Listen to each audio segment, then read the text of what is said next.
nakakaloka. TT in the morning!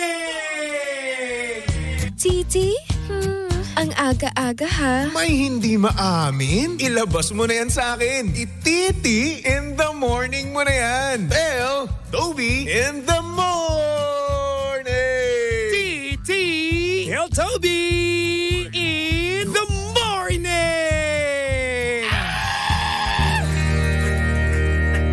Number 1! 6.7 Energy FM. Same, pero iba. We are number 1, 6.7 Energy FM Pangga. Huwag mo sabihing radyo. Sabihin mo. Good morning, Luzon, Visayas at Mindanao, Metro and Mega Manila. At syempre, good morning din sa mga pangga natin diyang sawang-sawa na sa mukha ko, no?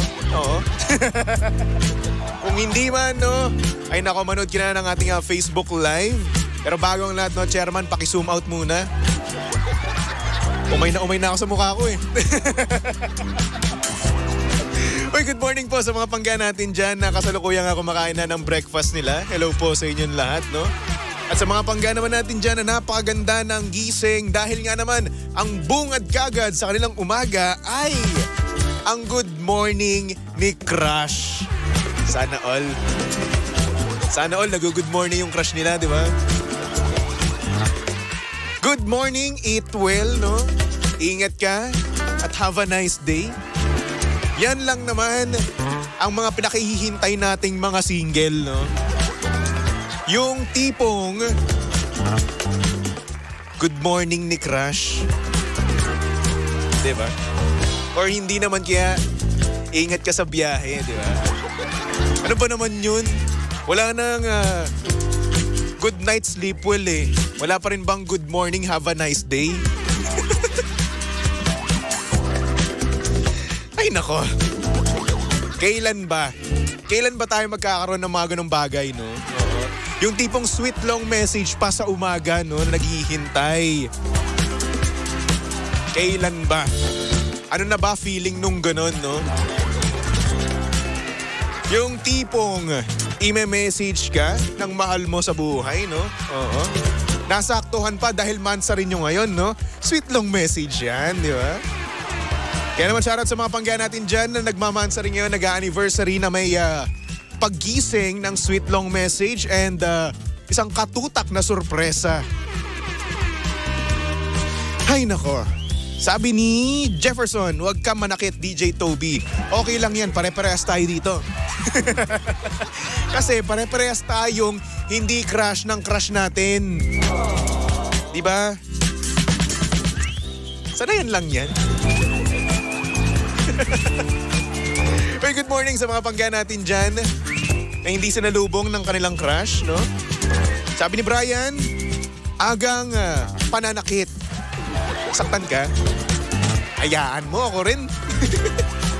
Nasaktan din ako sa mga pinagsasabi ko dito, ha? Hindi lang kayo. Kaya naman kung ikaw ay nagko-commute ngayon, no? Kung ikaw ay nasa biyahe ngayon at tila ba parang nasa isa kang music video na kung saan damdam na damdam mo ang sad song na piniplay mo dyan sa cellphone mo. Minsan ganun, no? Kapag tayo ay nagko-commute, di ba? Pag tayo ay bumabiyahe, kapag nasa bus tayo, lalong-lalo na kapag nandun tayo sa tabi ng bintana, di ba? Parang kang nasa music video, no? Ako lang ba or kayo din mga panggano na kung saan kapag nasa bus ako, para bang lahat ng sad song ay para sa akin, yung tipong hindi ka naman broken, no? Pero nabobroken ka dahil nga naman sa moment, di ba? Yung moment, yun yung tawag dyan eh. Di ba? Ay hindi ka naman relate doon sa kanta, no? Pero, nakaka-relate ka. Feeling mo, no? Or hindi naman kaya, no? Kapag gusto mo namang ma-feel na in love ka, no? Kahit hindi ka naman in love, di ba? Ayun, magpapatugtog ka ng nakakakilig na kanta. Like for example, no? Palagi ni TJ Monterde, di ba? Ayos, no? Saktong-sakto yan para sa iyo, para sa crush mo, di ba? So, ini-imagine mo ngayon, no? Ini-imagine mo yung moment nyo ng crush mo, di ba? Or, mas advanced pa na kung saan ini-imagine mo na kagad na yun yung tugtog nyo sa inyong kasal, di ba? Delulu. Di ba? Ganun nga naman talaga paminsan-minsan tayo mga panggano. Kapag tayo ay napapaisa tapos tamang sound trip lang, no? Depende sa sounds natin, yung nararamdaman natin or nai-imagine natin, di ba? Kapag naman minsan, no, gusto mong rak-rakan, di ba? Parang galit na galit ka ngayon sa mundo. Yun yung kakalabasan mo, di ba? Nag-iimo ka kung ganun. Diba? Kaya naman siya sa mga panggaya natin dyan nagsa-sound trip, no? Sa bus, sa tricycle, sa van, yan. Hello po sa inyong lahat, no? At kung hindi ka man, no, nagsa-sound trip ngayong umagang ito, no? Wag mo na igala yung mata mo, no? Wag mo na tignan yung inbox ng katabi mo, no? Wag ka na pakitsika dyan sa pinag-uusapan nila. Oo. Kasi minsan, no, kapag ikaw ay nakita niyan, ay nako, awkward. Di ba? Kayo rin ba ganun, no? Ganun din ba kayo na kung saan kapag naiwan niyo yung earphones nyo, no, parang katapusan na ng mundo nyo? Di ba? Kasi ano bang gagawin mo sa bus? Wala, di ba? Wala kang sound trip.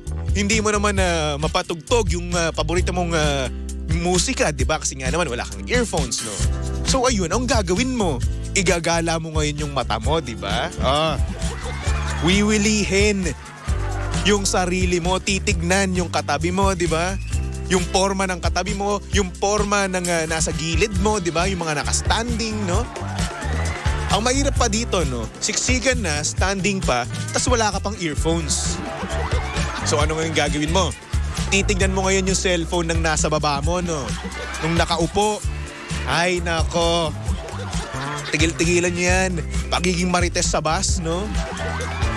Kaya ako talagang nilalagay ko na talaga sa bag ko yung earphones ko eh. Pagkakauwi ko sa bahay, rekta na kagad sa bag yun. Disiplina ang tawag doon. Kasi mahirap nga naman, no, pangga, na magbiyahe ka ng napakahaba, no? Tapos wala kang ginagawa.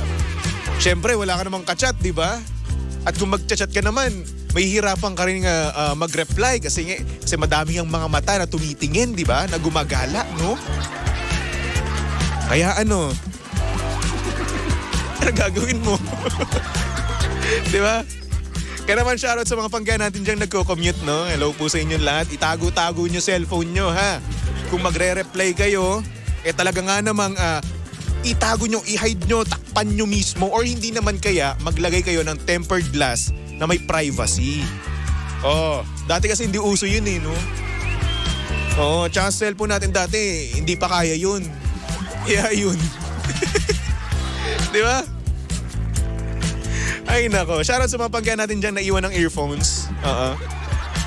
Dito muna kayo makinig sa akin, no? Alam kong nakaka-relate ka. Hirap, no? Pero wag mo namang igala yung mata mo, okay?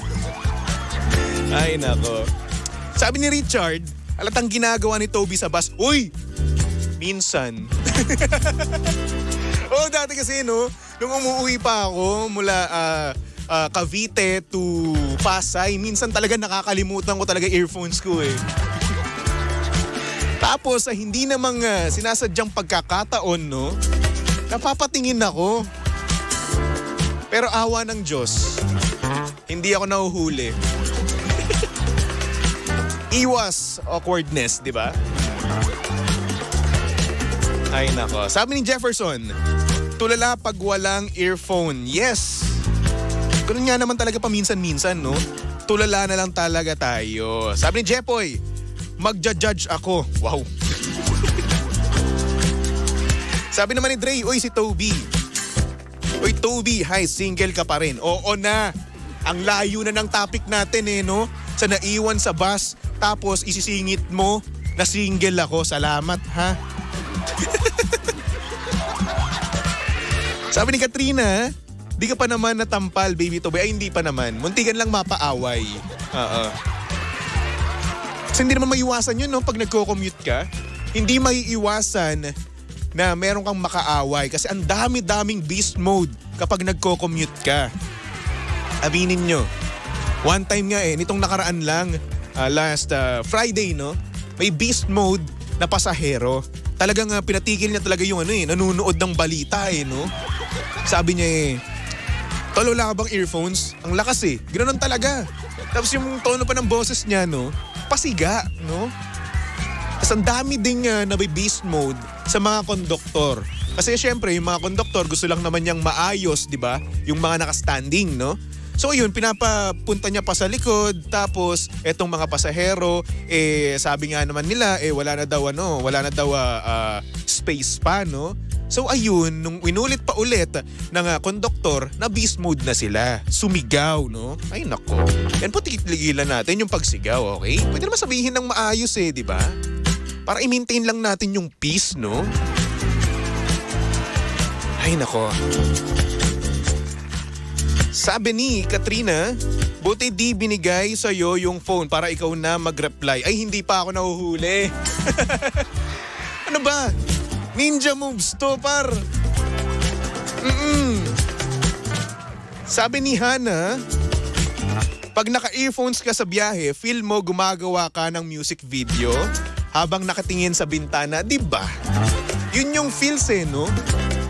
Di ba? Para kang nasa isang love song na music video na kung saan ikaw yung bida at yung crush mo, di ba? Like for example nga, kanina, sinabi ko nga example is yung Palagi ni TJ Monterde, di ba? Ini-imagine mo na yun yung kanta sa kasal nyo ng crush mo, di ba? Di ba? O, dilulu ka. Pero okay lang naman yun. Imagination lang naman di ba? Libre nga lang naman mangarap, no?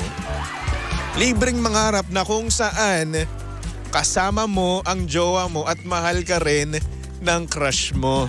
Di ba? Kasama mo yung nang-ghost sa'yo, no? Iniisip mo na magkakambak kayong dalawa, no? Na magpaparamdam siya ulit sa'yo, no? Pero sa katotohanan, hindi. Diba? Wala nang comeback, no? Wala nang paramdam ulit, no? Ay, nako. Okay lang yan. Mangarap ka na lang. Isipin mo na lang. Babalik din yan. I-manifest mo. Malay mo nga naman, di ba? Sa kaka-manifest mo, sa kakaisip mo, bumalik, di ba? Magparamdam ulit. Mag-chat ulit sa'yo mismo, di ba? Malay mo lang naman. Kung hindi naman, iyak ka na lang sa Gedli. Iiyak lang naman Ano ba naman yung konting iyak, di ba?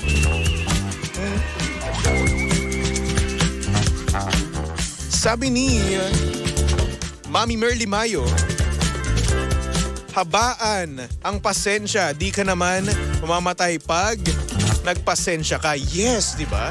Para to sa mga pangga natin dyan na commuter, no, na talagang beast mode, no? Well, di rin naman natin sila masisisi, no? Kasi nga naman, minsan sila talaga pagod na pagod, di ba? Pangit yung gising mismo, no? So, ayun, beast mode kagad, di ba? Sabi ni Ate Robina, 2025 na, wala ka pa ring jowa. Salamat Ate Robina, ha? Thank you, ha? Alam nyo, sa 2025, tingin ko, yun yung magiging taon ko. Doon ko na makikita yung the one ko. Kasi nga sabi nga ngayon, di ba? Malas daw ngayon ang Year of the Ox. Since Year of the Ox ako, malas na ako ngayon. Di mo na kayo mag-i-invest sa feelings, no? Baka mamaya alam mo na masaktan na naman ako. Outsu. Sabi ni Juliet, Baby Toby, orbiting mode ka na lang. Ano yung orbiting mode? Anong ibig sabihin nun? Pasensya na, hindi ko alam. Ay nako. Sabi ni Ate Robina, abangan namin yan. Yes, abangan nyo. Malay nyo, next year, papakasal na ako. Di ba? Malay nyo lang naman, di ba? Kaya nga nasabi ko kanina, no? Libreng mangarap, okay? Sabi ni Mami Rosie Lopez, makakahanap ka rin Baby Toby sa pogi mo. Ay hindi po, filter lang yan, ilaw lang yan. Ay nako. Sabi ni Katrina, Baby Toby, pag nagka-jowa ka, ano na pang loko nila sa'yo? Maghihiwalay din kayo. Yun. Lolokohin ka rin yan, di ba? Yun yung mga panloko nila sa akin eh. Ay nako. Good morning din kay Caris. Sabi niya, good morning, Boss Toby. Bakit mo tinatawag na boss? Ako naman liligaw sa'yo. Uy, bakit ganun? Bakit ikaw maliligaw? Di ba dapat lalaki nang liligaw? Di ba dapat lalaki ang nag-e-effort para sa'yo? Hayaan mo. Halika dito. Sumugal ka ng 10 minuto. Paliligayahin kita. Ay, nako. Anyway, mga pangga. Since ang dami ko ng ebas dito. Hindi na tayo nakapag-titi in the morning. Nangiya kayo. Napasarap ang aking pagkukwento dito, no? Oo. Kasi nga naman, ang dami nga namang nangyayari ngayon eh, no? Namiss ko rin mag-commute araw-araw, no? Namiss ko yung mga nangyayari sa akin tuwing nagko-commute ako. Kaya naman kayo mga panggano na nagko-commute ngayon, no? Alam kong mahirap. At the same time, no, kailangan mo talagang habaan yung pasensya mo dahil nga naman sa mga nakapaligid sa'yo, no, na minsan, alam niyo na, bad vibes, no? Oo, minsan lalong-lalo na yung traffic, no? Diba? Kaya kung kayo man ay nagko-commute ngayon, no, habaan ng pasensya at the same time, i-enjoy nyo, no? At take this time, no, kung mahaba man ang traffic, na isalansan nyo yung mga gagawin nyo, no? Talaga nga namang isulat nyo yung mga to-do, mga dapat nyong tapusin, di ba? Para nang sa ganun pagkapunta nyo sa opisina nyo, okay na kagad. Or hindi naman kaya, gamitin nyo tong free time na to na kung saan, isipin nyo yung mga naging desisyon nyo sa buhay, di ba? Mag-reflect kayo, di ba? Kasi minsan yun yung nagagawa ng pagiging mag-isa mo di ba? Nagre-reflect ka sa mga desisyon mo sa buhay, di ba? Minsan din, kapag hindi mo naiisip, no, na nasa isa kang music video, no, ang naiisip mo is yung future mo, no? Future mo with your partner, future mo with your future partner, no? Future wife or husband, no? At kung paano mo didiskartihan yung problema mo ngayon, di ba? Take this time, okay? Take this as a free time na kung saan gawin mo lahat ng bagay na hindi mo nagagawa kapag may trabaho ka at busy ka. Diba? Okay? Alright. So anyway, for our next song, here's a song from Arthur Neri. Ayan. Haharanahin muna tayo ng Arthur Neri para sa mga pangga natin diyang naiiwan ng earphones at walang pang sound trip, no? At gustong maharana paminsan-minsan. Here's Arthur Neri with the song Pagsamo. Dito lang yan sa estasyong same pero iba. We are number 106.7 Energy FM Pangga. Huwag mo sabihing radyo, sabihin mo.